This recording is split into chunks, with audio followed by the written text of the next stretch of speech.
I'd like to add one thing. My name is Rabbi Mayor May. Yesterday we heard the news that Congressman John Lewis is fighting fourth stage pancreatic cancer, and of course we join with his family and with the whole nation in expressing our hopes that he wins the battle that he's facing.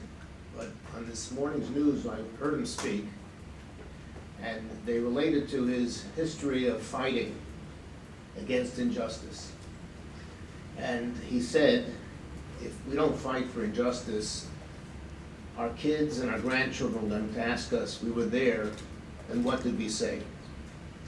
And therefore, I would like to use this opportunity also to say that I will be calling Congresswoman Bass, our Congresswoman here, who is the chair of the Congressional Black Caucus, to ask her to come out and say something against what's happening in the Jewish community. I think it's appropriate for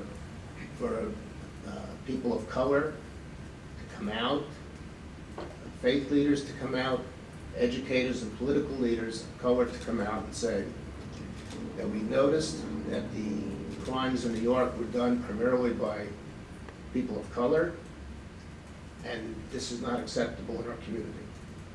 So we call upon them to take a stand, as we do for others, for them to take a stand on our behalf at this time.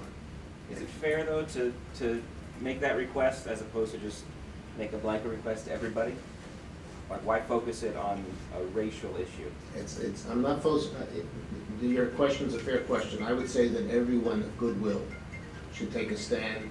It would be wonderful if there'd be a Million Man March, woman march, man march, to say that we're against hate. If America would show up in mass to say that, I would agree with you 1,000%.